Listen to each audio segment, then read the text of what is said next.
សួស្តីបងប្អូនទាំងគ្នាថ្ងៃនេះខ្ញុំមានវីដេអូថ្មីមួយដើម្បីមកចែកម្លែកជូនបងប្អូនទាំងគ្នាហើយវីដេអូថ្ងៃនេះខ្ញុំនិយាយតែអំពីយើងយក link YouTube ផងយើងយកទៅដាក់នៅក្នុង TikTok បងប្អូនទាំងគ្នារបៀបថាពេលដែលគេចូល link ហ្នឹងគេនឹងចូលទៅដល់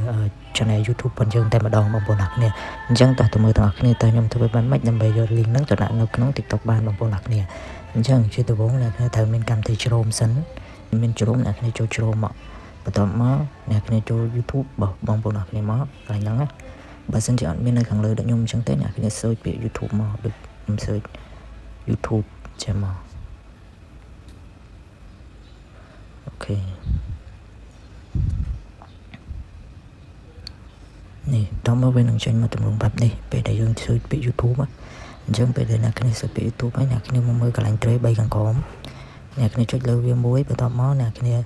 នេះយកពាក្យនេះ request desktop size អញ្ចឹងអ្នកគ្នាចុចលើនឹងមួយមកបន្ទាប់ពីអ្នកគ្នាចុចលើនឹងមួយហើយវានឹងចេញមកទម្រង់បែប computer អញ្ចឹងបងប្អូនអ្នកគ្នាអញ្ចឹងពេលដែលវាចូលមកទម្រង់បែប computer បែបហ្នឹងហើយអ្នកគ្នាត្រូវចុចនេះ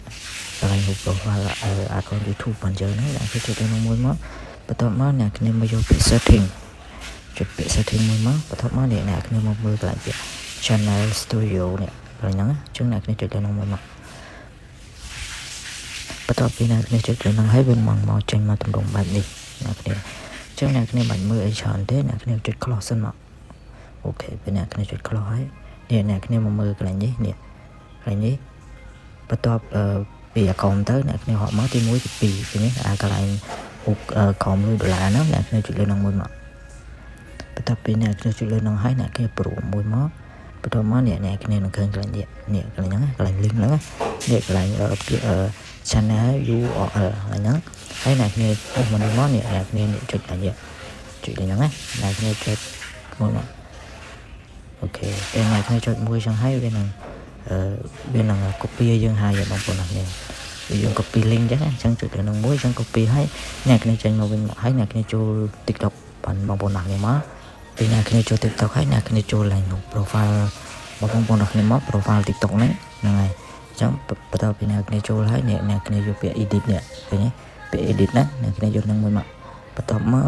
កន្លែង bio នេះនេះ bio ហ្នឹងអ្នកគ្នាចង់ទៅសេដូចខ្ញុំចេះក៏បានបើសិនជាអ្នកគ្នាចង់ទៅសេអីផ្សេងក៏បានដែរហ្នឹង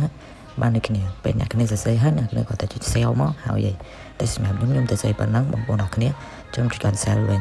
ហើយនេះកន្លែងដាក់ link បងប្អូនអ្នកគ្នាឃើញទេកន្លែងដាក់ link នេះឃើញទេគេមានពាក្យ link មួយហ្នឹងអញ្ចឹងអ្នកគ្នាចុចលើវាមួយមកបន្ទាប់មកអ្នកគ្នាជប់ខ្ញុំទៅលុបប៉ុណ្ណឹងចេញសិនសួរប្រាប់បងប្អូនអ្នកគ្នាអូខេខ្ញុំលុបហើយពួកខ្ញុំដាក់ហើយប៉ុន្តែខ្ញុំប្រាប់បងប្អូនអ្នកគ្នាអញ្ចឹងអ្នកគ្នាចុចកន្លែងពាក្យ link ហ្នឹងមកចុចលើនឹងមួយមកបន្ទាប់មកវានឹងចេញមកទម្រង់បែបនេះកន្លែងគេដាក់ URL នេះហើយយើងចុចលើនឹងមួយទៀតមកបន្ទាប់មកមកដល់កន្លែងនេះយើងត្រូវដាក់ link នេះអញ្ចឹងយើងក៏ត្រូវចុចលើវាជាប់មកចុចលើវាជាប់ហើយយើងប៉ះមកប៉ះហើយយើង save មកហើយបងប្អូនអ្នកគ្នាអញ្ចឹងបើយើងចង់ដឹងថាយើងដាក់នោះបានហើយឬក៏អត់ពេលដែលគេចុចលើហ្នឹងទៅវាចូលទៅក្នុង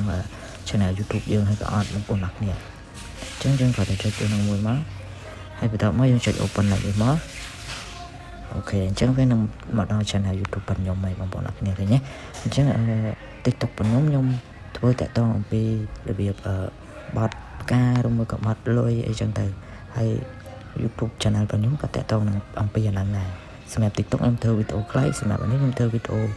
មកពេញអីចឹងទៅដល់ចប់ចឹងទៅសម្រាប់ធ្វើវាចឹងបងសម្រាប់ធ្វើចឹងទៅបងប្អូនអ្នកគ្នាអញ្ចឹងកុំភ្លេចជួយជាវ channel ខ្ញុំម្នាក់មួយផងបងប្អូនអ្នកគ្នាក្នុងវីដេអូនេះchannel ខ្ញុំមួយទៀតនេះគឺ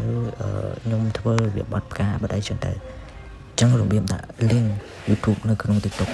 របស់ខ្ញុំមានតែប៉ុណ្្នឹងទេបងប្អូនអ្នកគ្នាបើអ្នកគ្នាមានចម្ងល់ដល់ណាអ្នកគ្នាអាច comment ខាងក្រោមវីដេអូបានបងប្អូនអ្នកគ្នាអរគុណច្រើនបងប្អូនអ្នកគ្នាកុំភ្លេចជួយ subscribe channel ខ្ញុំម្នាក់មួយផងដើម្បីទទួលបានវីដេអូថ្មីៗពីខ្ញុំបន្តទៀតបងប្អូនអ្នកគ្នាអរគុណអ្នកគ្នាជួបគ្នានៅវីដេអូក្រោយទៀតបាយបាយអ្នកគ្នា